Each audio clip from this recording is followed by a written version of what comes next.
반갑습니다.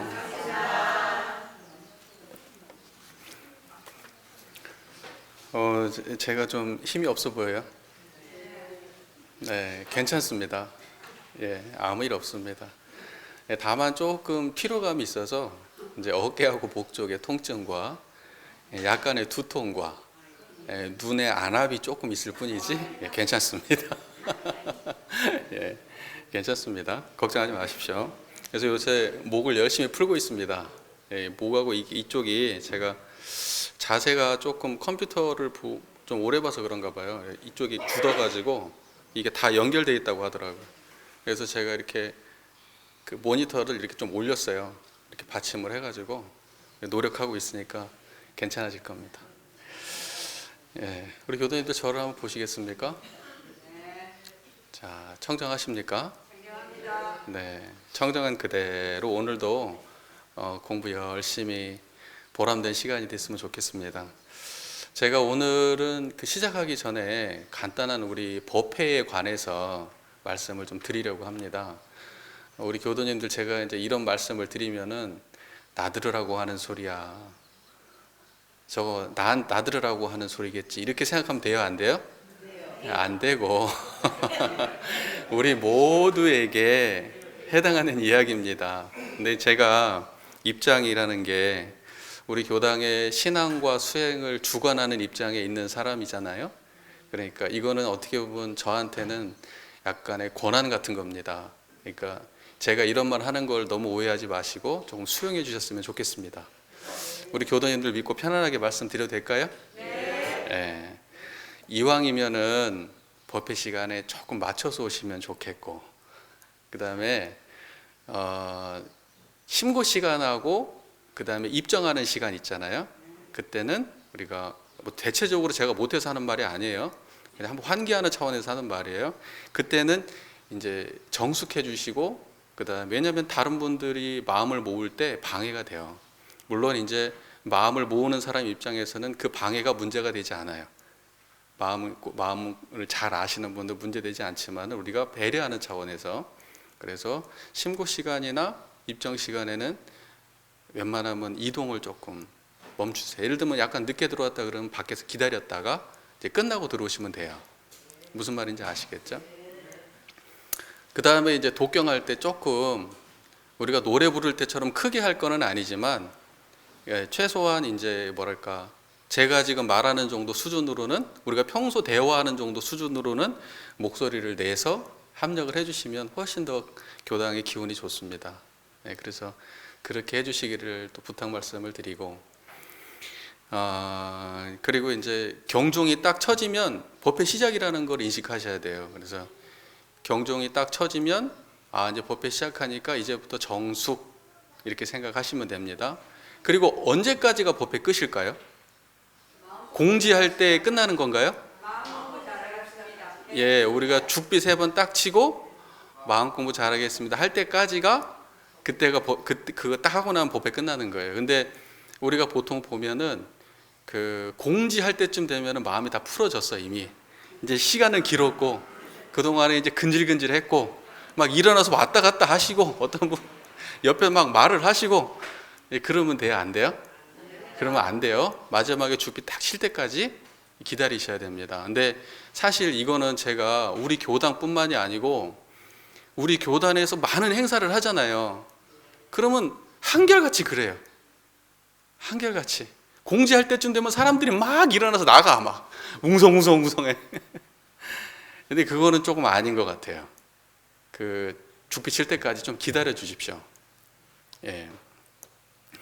그리고 이제 법회를 보는 도중에는 우리가 옆 사람하고 오랜만에 만나갖고 할 얘기가 좀 있잖아요.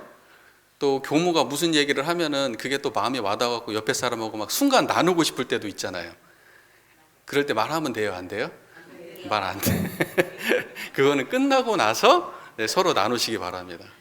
예, 교도님들께서 뭔 이야기를 나누시면 그 소리가 저한테까지 들립니다. 예, 주변에 있는 사람들은 더 방해가 되겠죠. 그러니까 이제 법회 도중에는 서로 대화를 한다 안 한다? 서로 대화를 하지 마세요. 법회 때는 법회에만 좀 집중해 주십시오. 그래서 제 바람이 그렇게 큰 바람은 아니죠. 그 정도는 조금 유념해서 해주셨으면 합니다. 그래서 이제 이렇게 약간 좀 뭐랄까 좀 이렇게 행동을 수정해 주십시오 하는 말을 하는 것이 교무 입장에서도 사실 부담스러운 얘기예요. 그런데 또 안 하면 안 되는 입장이 또 교무 입장입니다. 그러니까 혹시라도 다음번에 제가 어떠한 사안에 대해서 우리 교당에 이걸 좀 바꿔주십시오, 좀 재고해 주십시오 하면은 그거를 잔소리나 또는 막 너무 지나치게 원칙주의다 이렇게 생각하지 마시고 교무 입장에서는 그래야 한다, 그러니 교무가 할 일을 한다 이렇게 받아주셨으면 좋겠어요. 무슨 말인지 아시겠죠? 예. 다음에 무슨 얘기 하려고 저러나. 예. 오늘 저희가 공부를 할 본문 말씀은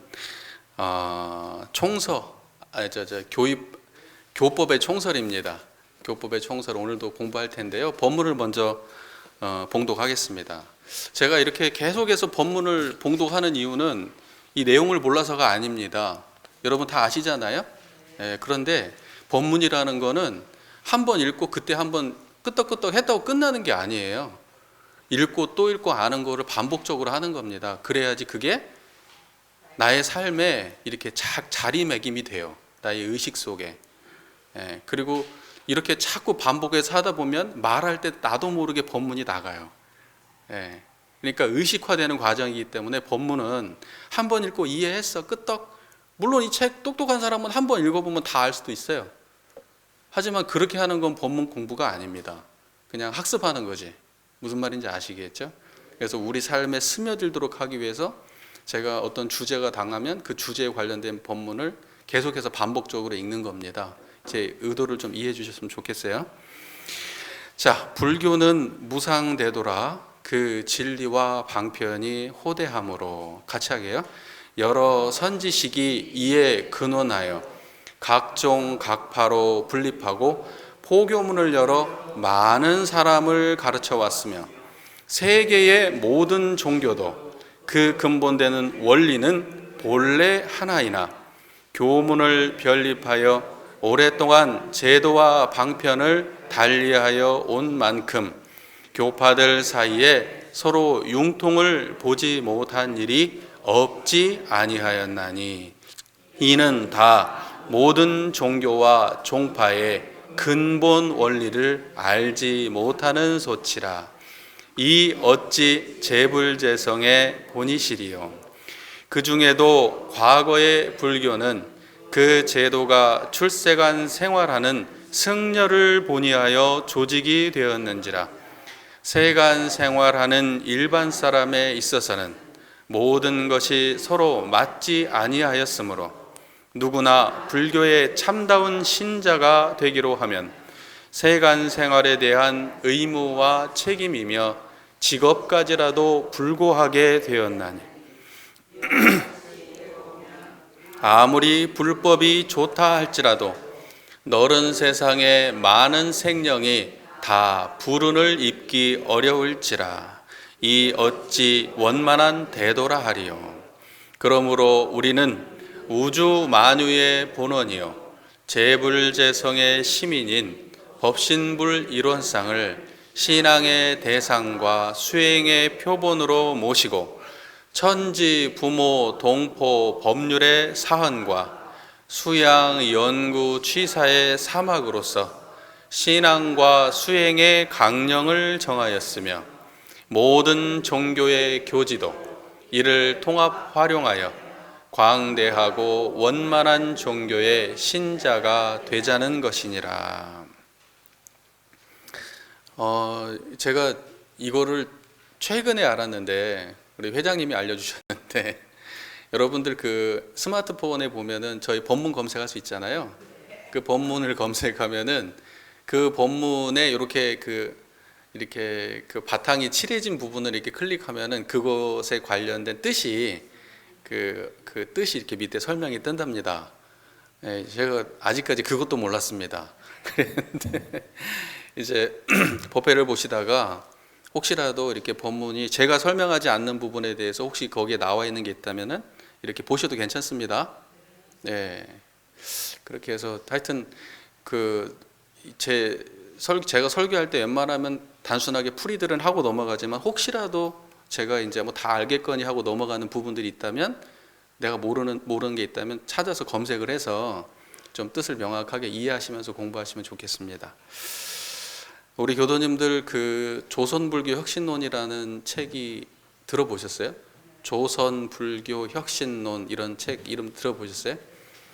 이 조선불교 혁신론이라는 그 책이 대종사님이 원기 5년에 부안의 복례정사에서 교법을 초안하실 때 복례정사에 계셨잖아요. 그때 이제 원기 5년쯤에 그 초안을 하셨던 책입니다. 조선불교 혁신론이. 근데 이제 그때 바로 출간하신 거는 아니고 20년, 원기 20년에 그것이 단행본으로 출간이 됐습니다. 조선불교 혁신론이라는 그 책이. 그런데 이제 그 책의 내용에 전반적인 내용이 저희가 그동안에 봉독을 했던 서품 15장에서 마지막인 19장까지의 내용이 조선불교 혁신론의 내용입니다. 예, 그리고 조선불교 혁신론의 내용이 대종경 여기저기에 이렇게 조각조각 파편적으로 들어가 있고, 우리 정전에 보면은 심고와 기도 있죠. 그 다음에 불공하는 법이 있죠. 예, 그것도 조선불교 혁신론에 나오는 내용입니다.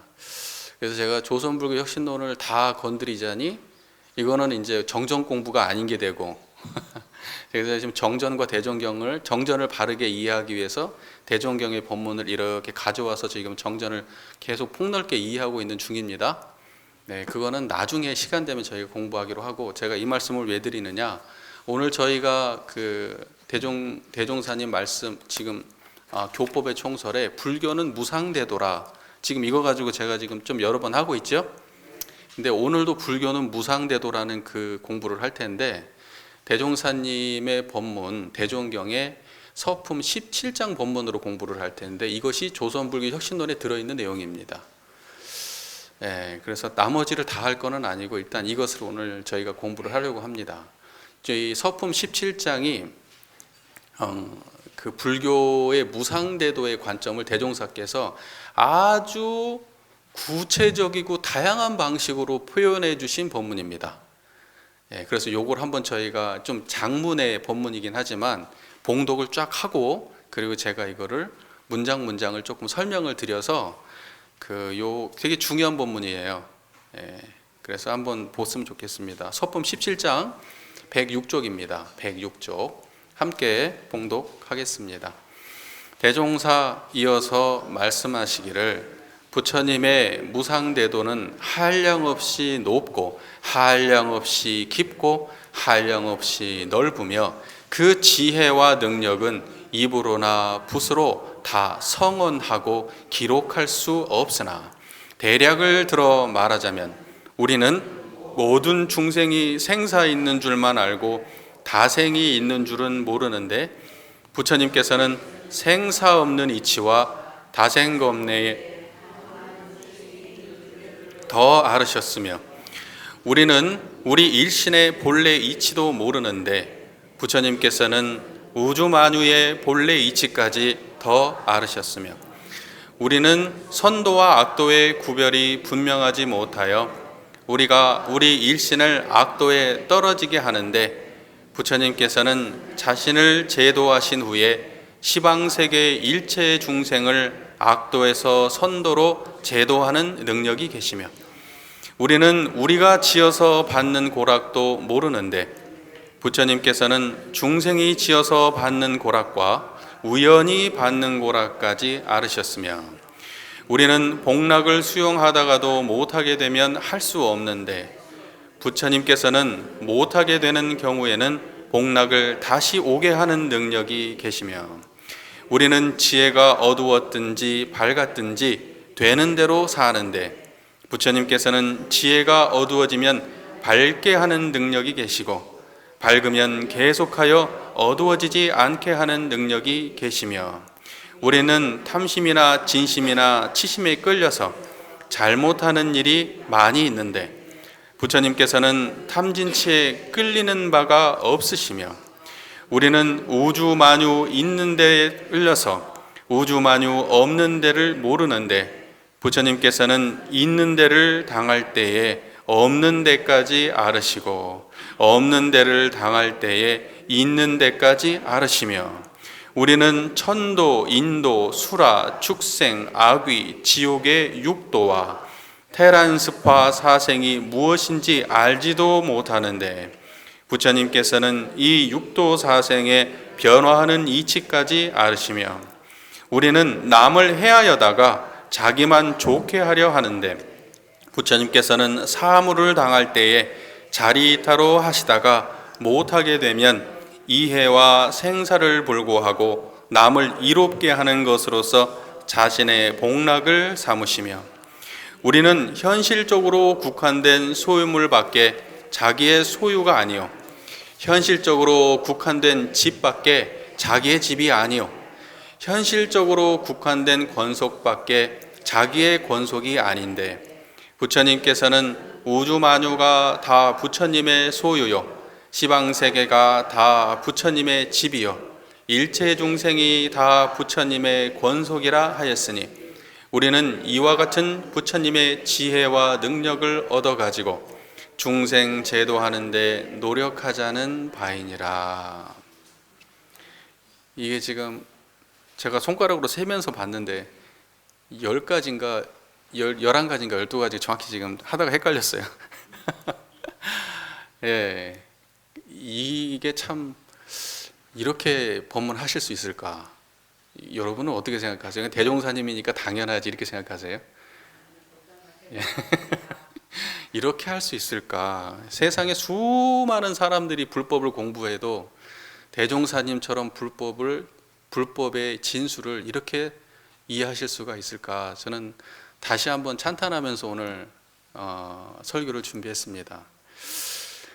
저는 이 법문을 보면서 많은 사람들이 여기 나와 있는 내용대로 대종사께서 부처님의 무상대도에 대해서 이렇게 지금 10가지가 넘는 방식으로 이 찬탄을 하고 계시는 내용인데 저는 이 법문을 읽으면서 이건 대종사의 위력과 역량이시구나 라고 대종사님을 찬탄하며 보았습니다. 우리 교도님들께서 이 법문을 보면서 어떤 느낌을 받았는지 모르겠지만 저는 대종사께서 당신의 이름으로 법문을 하시는 게 아니라 나의 법문이다 하시는 게 아니라 당신의 역량을 부처님의 명호를 빌어서 부처님의 그 권위를 빌어서 당신의 경지를 말씀하고 계신 것은 아닌가 저는 이런 생각이 들었습니다. 교수님들 어떻게 생각하세요? 그렇게 생각하십니까? 네, 대종사님 제자 맞네. 자, 한 문장 한 문장 저희가 좀 공부를 해보겠습니다.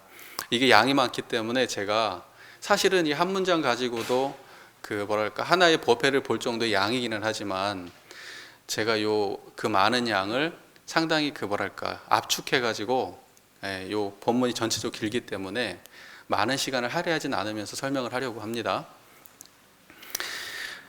대종사 이어서 말씀하시기를 부처님의 무상대도는 한량없이 높고 한량없이 깊고 한량없이 넓으며 그 지혜와 능력은 입으로나 붓으로 다 성언하고 기록할 수 없다. 이렇게 첫 문장을 시작합니다. 우리가 지금 이제 요 본문을 전체적으로 이게 지금 대종경이 2페이지 양이거든요. 이 2페이지 양이면은 이 본문 중에서 짧은 본문이 아니고 굉장히 긴 본문에 속하는 본문입니다.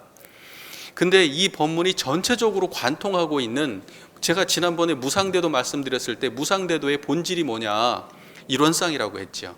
불생불멸과 인과봉이 서로 바탕에 있는 이 일원상의 경지가 이 무상대도의 본질이다. 제가 그렇게 말씀을 드렸죠. 지금 대종사께서 말씀하시는 이 12가지의 설명이 전부 다 일원상이라고 하는 그 본질에서 발현된 부처님의 역량입니다.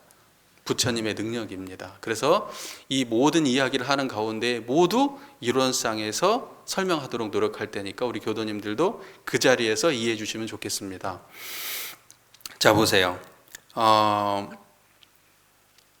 이 청정한 이 자리가 어떻게 생겼냐면 청정한 이 자리는 위아래가 있어요? 없어요? 위아래가 없기 때문에 깊이를 알 수가 없고, 그 다음에 이 자리는 안팎이 있어요? 없어요? 안팎이 없기 때문에 넓이를 알 수가 없고, 그리고 이 자리는 헤아릴 수 없는, 이 자리는 헤아릴 수가 없기 때문에 한량없이 넓다고 이야기하는 겁니다. 여러분, 청정한 이 자리를 헤아릴 수 있습니까? 색깔도 아니고 무게도 아니고 모양도 아니고 형상이 아닌데 헤아릴 수 없잖아요. 그래서 이 자리는 넓고 깊고 그 다음에 높다, 이렇게 말하는 겁니다. 그게 부처님의 무상대도의 본질이에요. 대종사께서는 이론상 서원문에서 뭐라고 말씀하시면, 유상으로 보면 무량세계를 전개했고 무상으로 봐도 무량세계를 전개했다 하잖아요. 그 무량이라고 하는 것이 우리가 유상으로 보면 무엇이 아무것도 없기 때문에 헤아릴 수 없다, 그래서 무량이에요. 무량, 헤아릴 수 없다는 거예요. 뭐가 없으니까요. 공이니까. 그 다음에 무상으로 보면 무량이라는 거는 수도 없이 많고 수도 없이 변화하기 때문에, 너무 많고 너무 변화하기 때문에 헤아릴 수 없다, 그래서 무량 그래요. 무슨 말인지 이해가 되십니까? 그래서 부처님의 무상대도는 한량없이 깊고 한량없이 넓고 한량없이 깊고 넓고 높아서 그거를 붓으로 기억할 수 없고, 성언, 소리로도 알 수 없고 말로도 알 수 없다는 거예요. 너무나 한량이 없어서. 근데 이 말씀이 어디에 근본돼서 나온 말씀인지 아시겠죠? 청정한 이 자리에서 근본돼서 하신 말씀입니다. 우리가 만약에 청정한 이 자리가 아니면 한량없이 깊고 넓고 무량한 거는 없어요. 오직 청정한 이 자리만 그렇습니다. 그게 무상대도예요.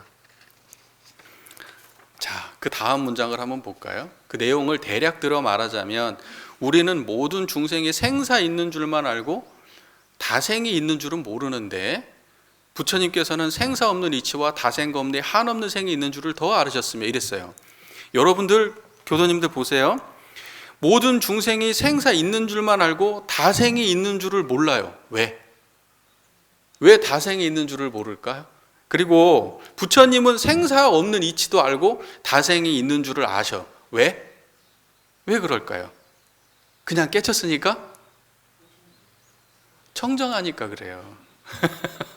제가 답은 다 알려드려요. 제가 물어보면 답이 뭐예요? 청정해서 그래요. 청정해서 그래요. 뭐 이 청정하고 무슨 상관이냐고 생각하실 수 있죠. 근데 보세요. 부처님이 중생들은 불생불멸한 청정한 자리를 몰라요. 그래서 중생의 삶을 사는 거예요. 그죠? 그런데 부처님은 이 청정한 자리를 알아요. 그래서 청정한 자리를 알고 보니까, 이것이 불생불멸하다는 걸 알아요, 몰라요? 불생불멸하다는 걸 알고 보니까 생사가 없다는 걸 알아요, 몰라요? 그래서 생사 없다는 걸 아는 거예요. 이게 진짜 나의 본질은 생사가 없구나. 그걸 알게 돼요. 생사 없다는 걸 알고 보니까 전생에도 이 모습이, 전생에도 이 마음이었고 내생에도 이 마음이었고 어제도 이 마음이고 내일도 이 마음이겠구나. 너도 이 마음이고 나도 이 마음이겠구나. 부처와 중생의 다름이 없겠구나. 과거와 미래가 한결같겠구나 라고 생각해요, 안 해요? 생각할 거 아니에요. 그래서 다생이 있는 줄을 아는 거예요. 여러분, 다음 생에도 이것으로 삽니다. 여러분, 전생에 지금의 암과 지금의 인연과 지금의 모습이 아니어도 다 이것으로 살았어요. 다음 생에 여러분이 이 모습이 아니고 이런 인연이 아니고 이런 성별도 아니고 이런 암도 아니어도 이 자리로 살아요. 네, 감사합니다. 그게 다생이 있는 줄을 아셔요. 왜 다생이 있는 줄 알았냐면 청정한 그 자리를 깨쳤기 때문에. 왜 우리가 생사 없는 줄을 알았느냐? 청정한 그 자리가 생사가 없기 때문에. 근데 중생은 이 자리를 모르기 때문에 생사 속에서 살고 이 생이 끝이라고 믿는 거예요. 자, 요 문장 정리됐습니까? 넘어가겠습니다. 다음은 우리 일신의 본래 이치도 모르는데, 우리 일신의 이 한 몸을 말하는 거예요. 이 한 몸의 본래 이치도 모르는데 부처님께서는 우주만유의 본래 이치까지 더 알으셨다. 이거 포함해서 이 한 몸의 본래 이치를 포함해서 우주만유의 본래 이치까지 더 알으셨다. 대종사님이 그러셨는데, 대종사님께서 성리에 대해서 뭐라고 표했어요? 우주만유의 본래 이치와 우리의 자성 원리를 해결해야 알자 하며 이렇게 돼 있어요. 대종사님 본문을 약간 다르게 써놓은 거예요. 자, 보세요. 우리 일신의 본래 이치는, 우리 이론상 공부할 때 뭐라고 했죠? 우리 일신의 본래 이치를 일체 중생의 본성, 그리고 우주만유의 본래 이치는 우주만유의 본원. 그러니까 일원은 우주만유의 본원이요, 재불재성의 시민이요, 일체 중생의 본성이요. 그거 하나는 외워야 돼요. 기본. 그러니까 우주만유의 본원, 재불재성의 시민, 일체 중생의 본성, 그건 한 자리예요, 세 자리예요? 한 자리예요. 그러면 일체 중생의 본성과 우주만유의 본원은 같은 자리예요, 다른 자리예요? 같은 자리예요. 그런데 중생들은 그거 본원을 알아요, 몰라요? 자기의 본원도 모르고 우주만유의 본원도 당연히 모르죠. 그런데 부처님은 자기의 본원을 깨침으로써 우주만유의 본원을 알게 되신 거예요. 그건 청정한 이 자리입니다. 그러니까 많은 사람들이 이걸 오해하는 게, 이렇게 오해하시는 분들이 있어요. 우주만유의 본원하고 그 다음에 일체 중생의 본성이 다른 거다. 일체 중생의 본성은 사람 마음의 심성의 차원이고 우주만유의 본은 어떤 이치의 차원이다, 이러면서 이론상이 두 개입니다. 근데 왜 하나로 설명하세요? 이렇게 저한테 질문하시는 분도 있었습니다.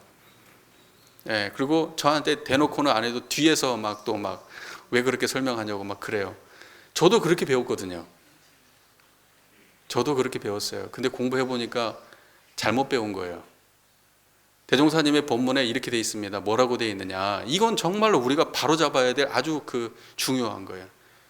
우주만유의 본원, 재불재성의 시민, 일체 중생의 본성은 청정일념이라는 거, 그거를 한 자리라는 거를, 이건 바로 잡아야 될 문제예요. 이거 근데 굉장히 많은 분이 이거 잘못 알고 있어요. 왜? 교무들이 학교에서 그렇게 배웠거든요.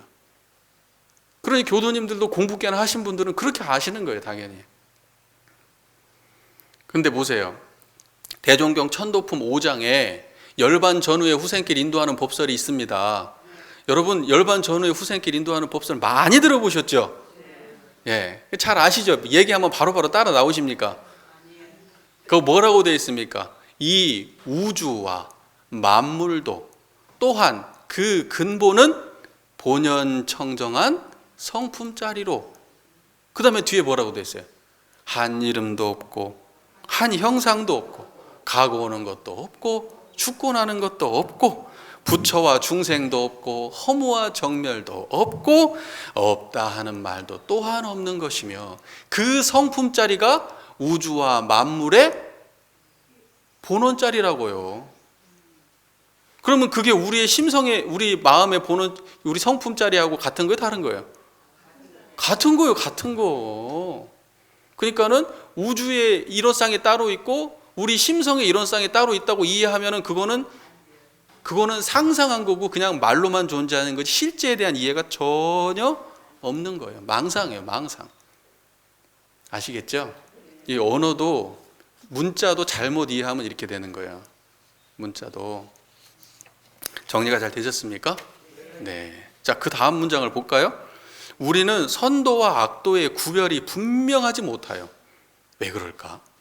우리가 우리 일신을 악도에 떨어지게 하는데 부처님께서는 자신을 제도하신 후에 시방세계 일체 중생을 악도에서 선도로 제도하는 능력이 계셔요.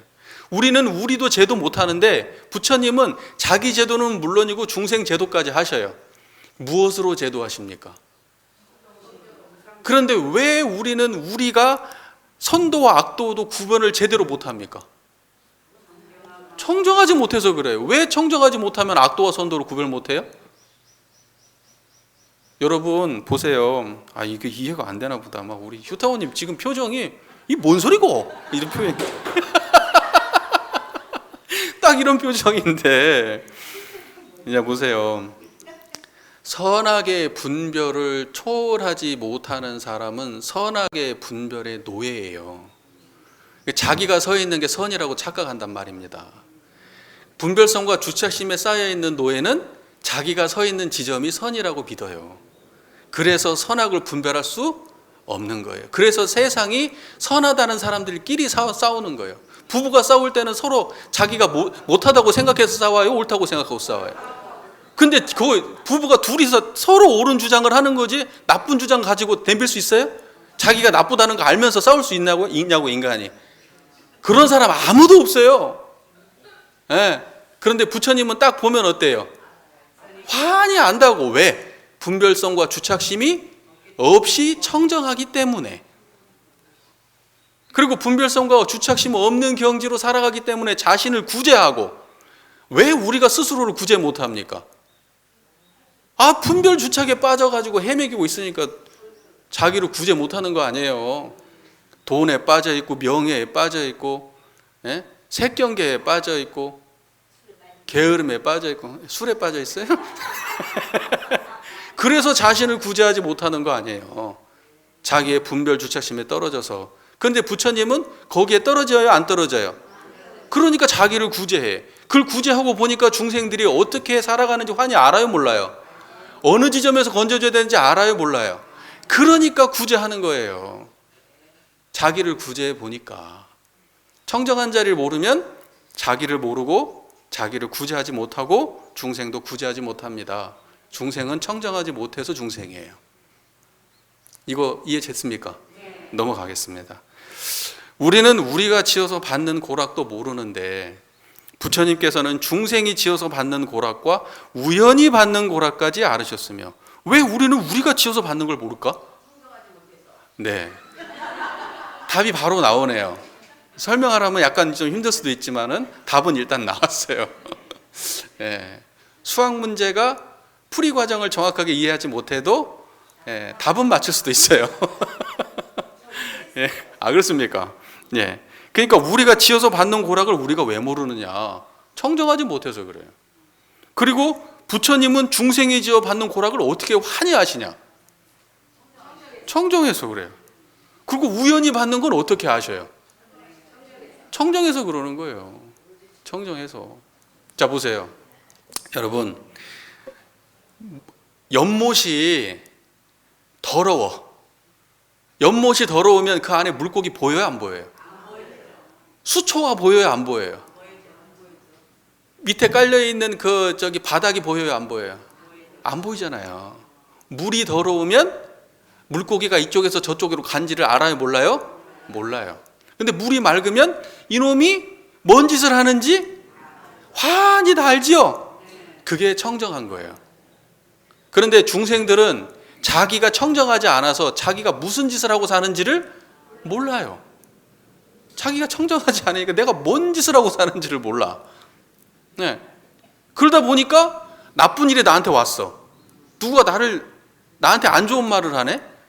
나한테 막 싫은 소리를 하네? 일이 잘 안 풀리고 막 내가 애꼈던 사람이 막 떠나버리고 막 사업이 막 뒤집어지고 그러네? 인간관계가 막 무너졌어. 일도 막 잘 안 됐어. 근데 야, 이건 왜 이렇게 나한테 안 좋은 일이 우연히 닥쳤을까? 그러는데 돌이켜 보면은 뭐예요? 돌이켜 보면은 자기가 물고기가 여기서 여기까지 간 중간을 모르는 거예요. 안 보였어. 예를 들면 영화를 봐요. 영화를 보는데 영화를 재미있게 보다가 갑자기 딴 생각이 들었네? 그래가지고 아주 중요한 지점을 놓쳤어. 그러고 나면은 결말이 어떻게 맺어진지 알 수 있어요? 없어요? 없는 거예요. 그거 똑같은 거야. 우리가 우연히 받는다고 하는 거 청정하지 못해서 그래요. 우리가 알아서 받는 거는 왜 돼요? 그것은 내가 인식해서 아는 거예요. 그런데 내가 왜 받았는지 모르는 걸 내가 받았다 그러면 내가 아직 청정하지 못해서 그래요. 근데 부처님은 그런 바가 있어요? 없어요? 없는 거예요. 없는 거예요. 그래서 자기 내면을 갖다가 어디까지 봐야 되냐면 내가 누군가한테 무엇을 어떻게 했는가 이걸 보는 게 아니라 내가 어떤 신법으로 사는가, 어디에 집착해서 무엇을 못 보는가, 내가 뭘 해야 되는데 무엇을 안 했는가, 이런 것까지 다 봐야 내가 지금 살고 있는 나의 모습이 우연인지 인과적 소산인지 그걸 확실히 알 수가 있는 거예요. 근데 대부분을 보면은 한쪽에 치우쳐서 자기를 인식해. 뭔 일이 되고 안 되고 문제가 발생되고 안 되고 이러한 모든 문제를 바라볼 때 다방면으로 바라보는 안목이 있을 수가 없어요. 왜? 우리는 편착돼 있으니까. 과정이 다 끊겨 있거든요. 부처님은 중간 끊겨 있는 지점이 있어요, 없어요? 없어요. 왜? 항상 청정하니까. 네. 자, 그 다음 우리는 복락을 수용하다가도 못하게 되면 할 수 없어요. 왜 우리는 복락을 수용하다 못하게 되면 할 수 없을까? 왜?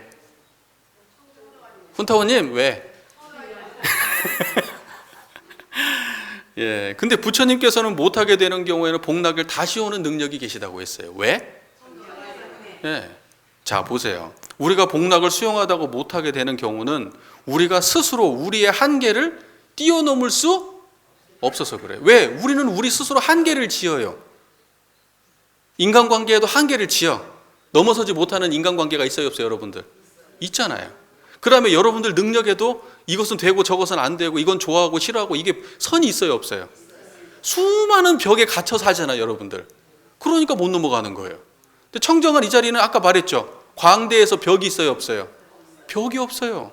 벽이 없는 사람은 쉽게 넘어가요.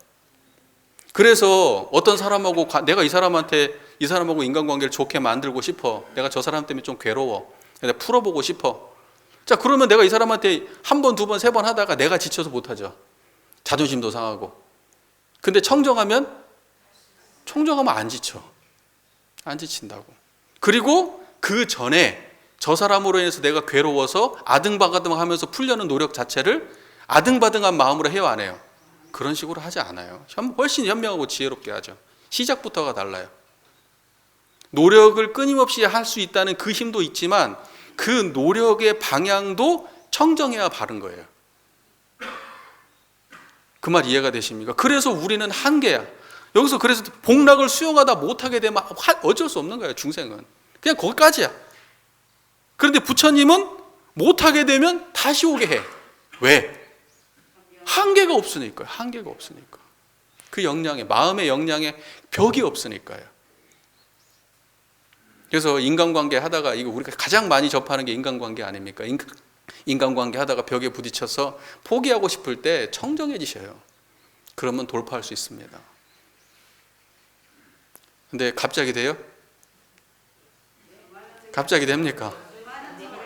청정해야지. 그러면 청정됩니까? 죽음을 앞두고 나 생사해탈해야지. 그럼 갑자기 됩니까? 아, 대종사님이 청정일념 챙기라고 했으니까 나 지금 죽을 테니까 청정일념 챙겨야지. 그럼 됩니까 그게? 안 돼요. 많은 시간을 공을 들여야 됩니다. 우리가 대종사님 법문 말씀에 요음품 13장에 이런 말씀이 있습니다. 여의보주가 따로 없나니 마음의 욕심을 떼고 하고 싶은 것과 하기 싫은 것에 자유자재하다 보면 그것이 곧 여의보주니라. 그거 노래로도 만들었잖아요. 해보라고요? 그러니까 뭐냐면 여라는 건 같을 여자, 의는 뜻 또는 생각이라는 뜻이에요. 그러면 한결같은 마음이 그것이 우리가 가장 보배로운 구슬이란 뜻이에요. 한결같은 마음이 어떤 거예요? 그래요. 그 마음을 가지면은 하고 싶은 것과 하기 싫은 것에 자유자재할 수 있다 없다? 그래서 우리는 한계를 뛰어넘을 수 있게 되는 거예요. 그 여의보주를 가져야만, 청정한 그 여의보주를 가져야만. 부처님은 그걸 가져서 한계를 뛰어넘어 보기를 짓다가 안 되면 다시 오게 하는 능력이 계신 겁니다. 자, 그 다음 문장에 우리는 지혜가 어두웠든지 밝았든지 되는 대로 살아요. 왜?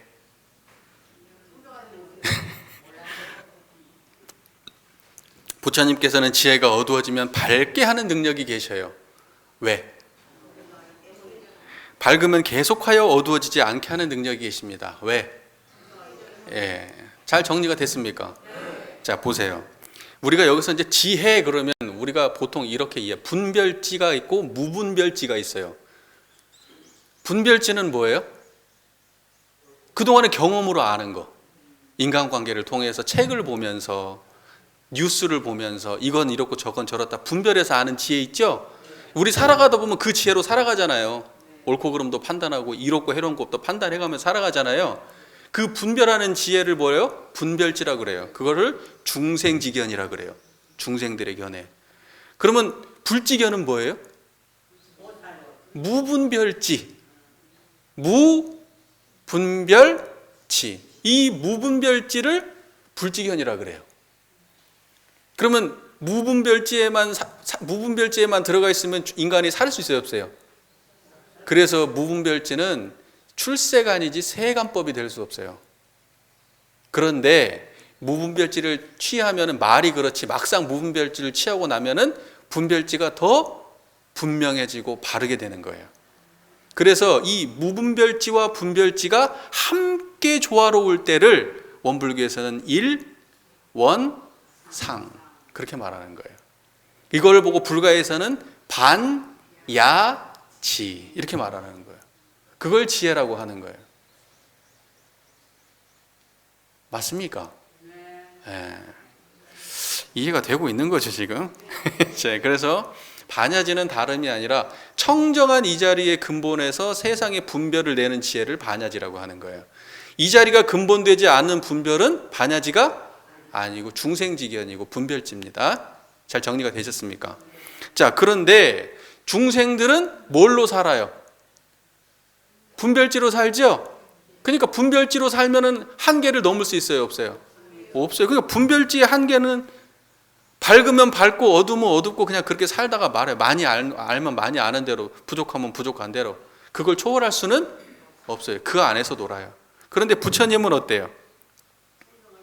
항상 청정하시기 때문에 밝았으면 어두워졌으면 여러분 어떻게 하면 밝아요? 저 보세요.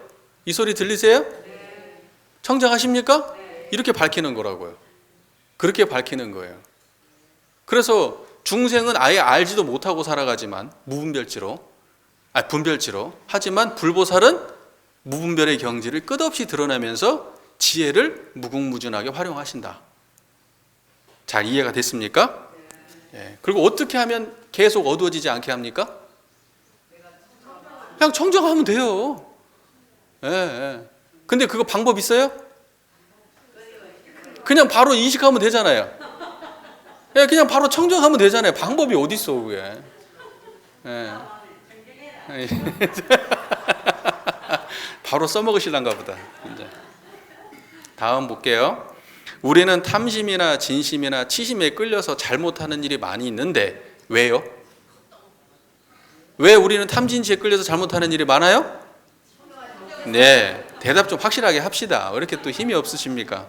부처님께서는 탐진치에 끌리는 바가 없으셔요. 왜? 그래요. 탐진치라고 하는 거는 청정한 자리에서 일어나는 욕망들이잖아요.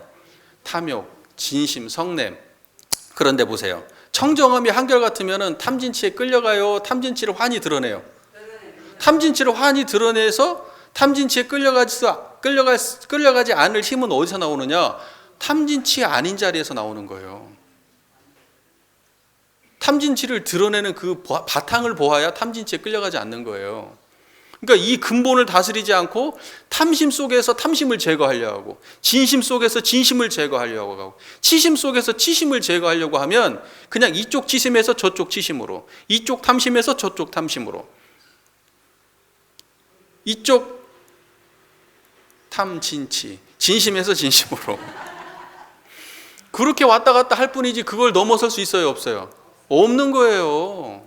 못 넘어서요. 탐진치를 조복받으려면 탐진치 드러내는 탐진치 아닌 자리를 자각해야 돼요. 그거 어떻게 생겼습니까? 청정한 거예요. 청정한 거예요.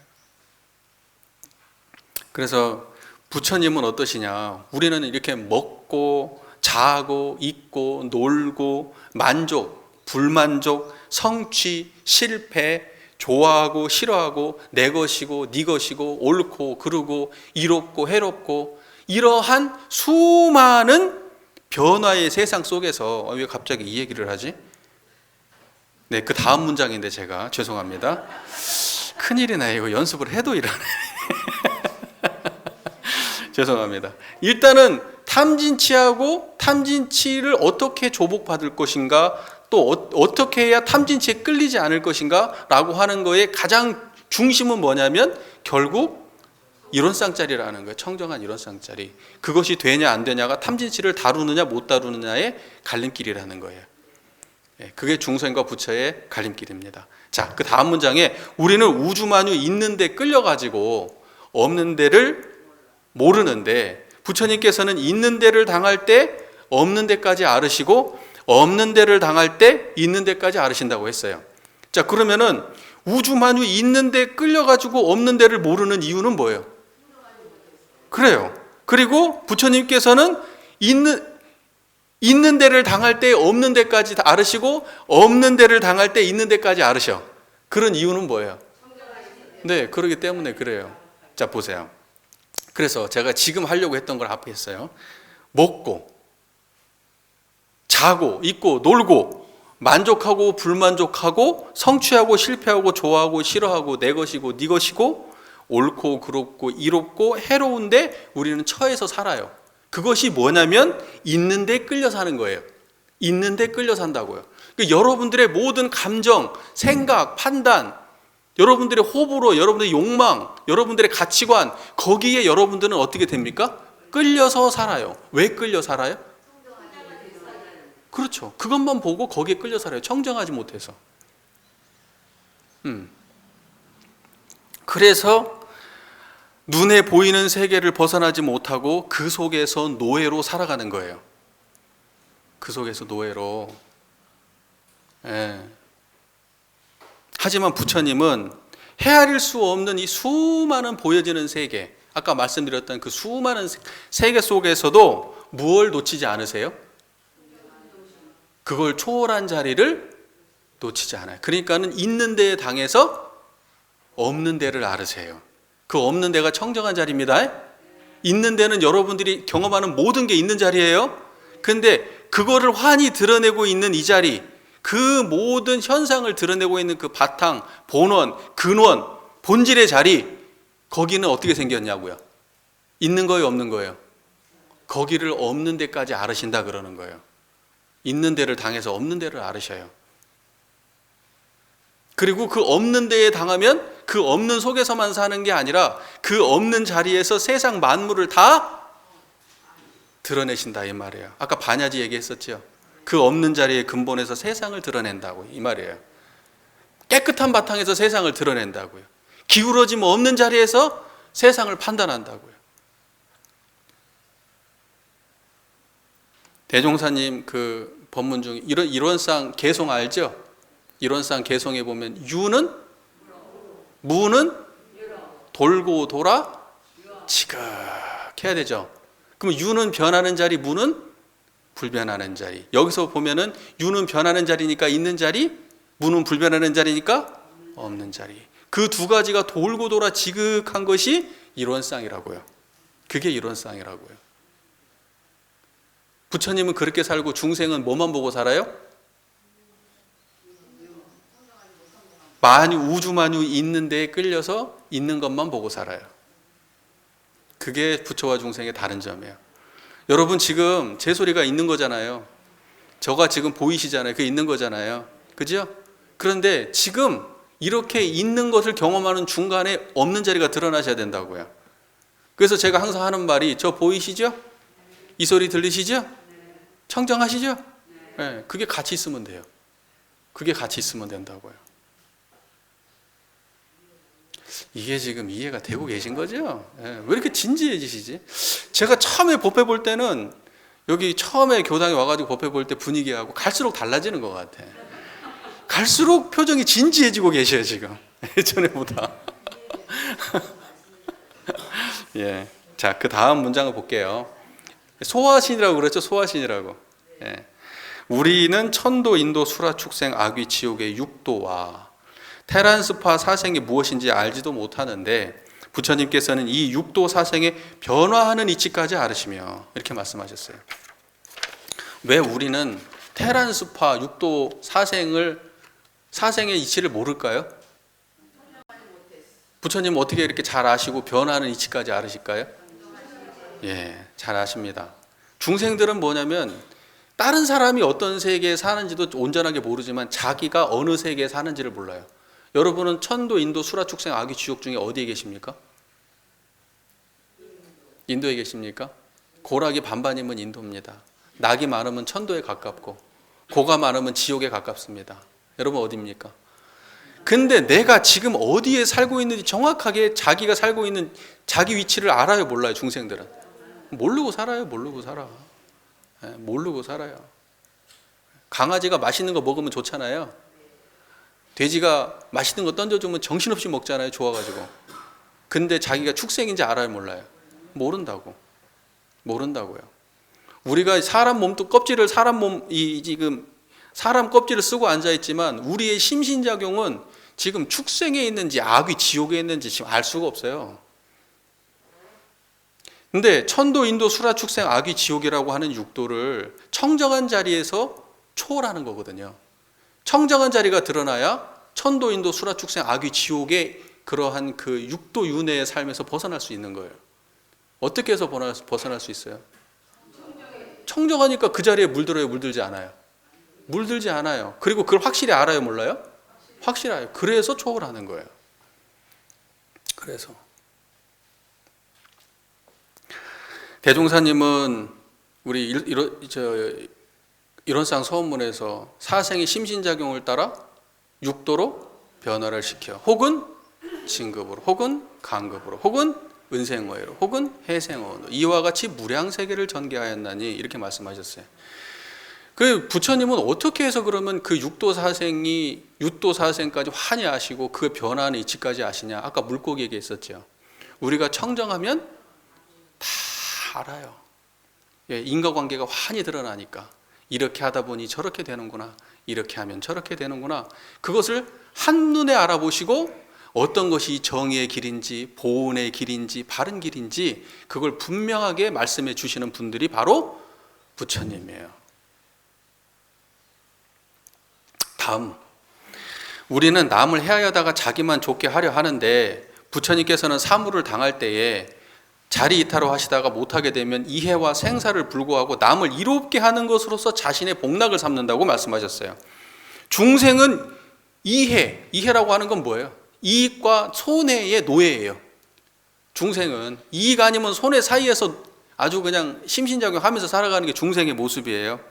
그리고 생사의 노예예요. 네. 그렇죠? 네. 오래 살고 싶잖아요. 오래 살고 싶잖아요. 오래 사는 게 네, 어떤 분들은 많은 분들이 나는 오래 살고 싶지 않다. 늙으면 빨리 죽어야지. 나는 70까지만 살고 싶다. 어떤 분은 80까지만 살고 싶다. 뜻대로 됩니까 그게? 뜻대로 안 되잖아요.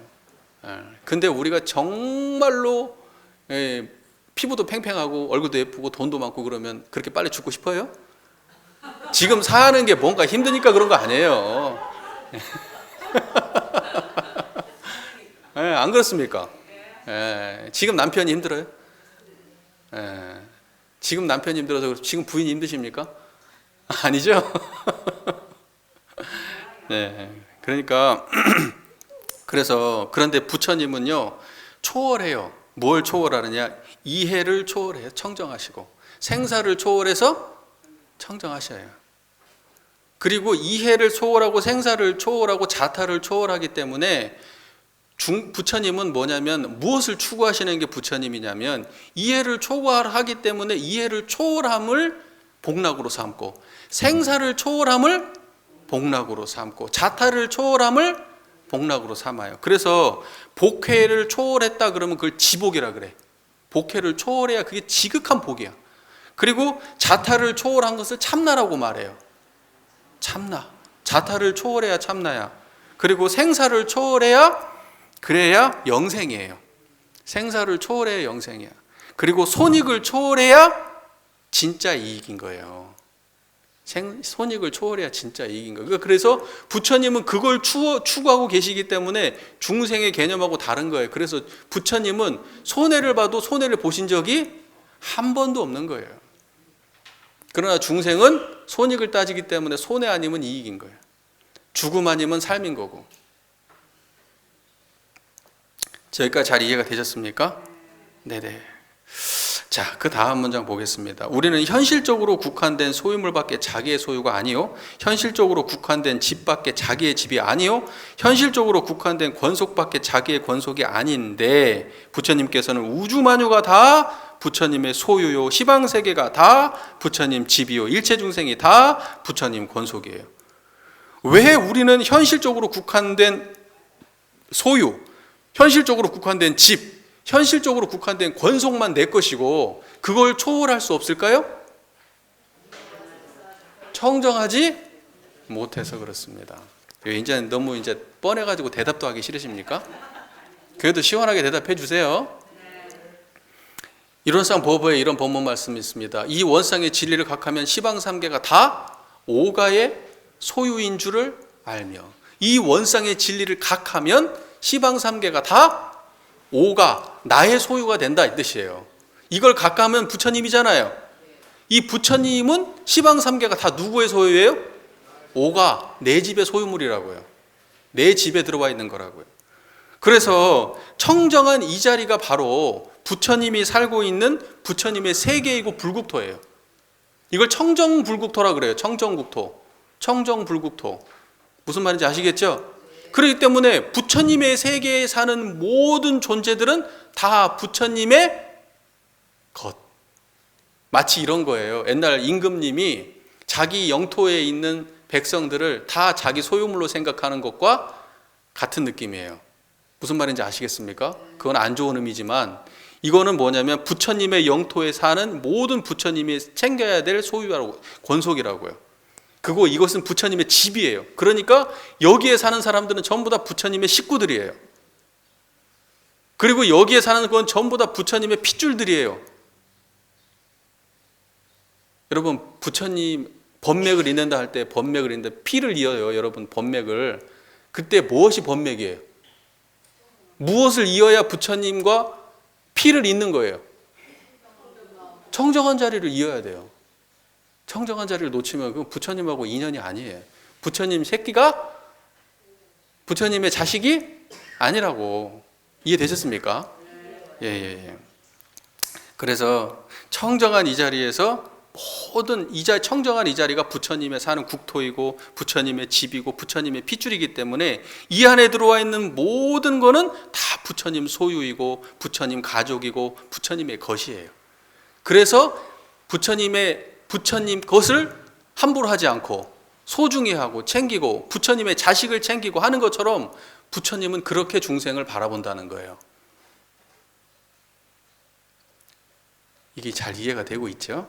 네네. 자, 그 다음에 우리는 이와 같은 부처님의 지혜와 능력을 얻어가지고 중생제도 하는데 노력하자는 바이니라. 자, 보세요. 원불교를 가르침을 신앙하고 수행하는 수많은 제가 출가 교도님들이 명심해야 될 것이 이거예요. 자, 우리의 부처님의 지혜와 능력을 얻어가지고 뭐 하자고요? 중생을 제도하자고 하는 거예요. 그러니까 부처님의 지혜와 능력을 얻었는데 중생 제도를 안 해? 그러면 문제가 있어요, 없어요? 문제 있는 거라고. 이게 문제 있는 거라고. 여러분들은 어떻게 하십니까? 아직 못 얻었으니까 안 할 겁니까? 아직 못 얻었어. 나는 아직 부처님의 지혜와 능력을 얻지 못했어. 그러니까 의무와 책임이 없습니까? 함께 해가는 겁니다. 함께. 여러분의 가족부터 교화하십시오. 여러분의 가족부터. 네, 그렇지 않으면 대종사 이 불법을 바르게 이해하는 사람이 아니에요. 네, 반드시 내가 역량이 갖췄으면 가족들부터 교화하는 겁니다. 가까운 사람부터. 그래서 결국 이 말씀을 개교의 동기의 언어로 하자면 파란구의 일체생량을 어디로? 광대무량한 낙원으로 인도하는 데까지 나아가야 부처님의 지혜와 능력의 의미가 있는 것이지, 부처님이 자기 혼자 지혜와 능력을 얻어놓고 중생을 교화하는데 정성을 들이지 않고 평생을 헌신하지 않는다고 하면 그건 부처가 아니에요. 자기 혼자 해탈하고 마는 거지. 그냥 욕심쟁이지. 예, 그냥 욕망에 그냥 아주 화신이지. 그게 무슨 부처냐고 그게.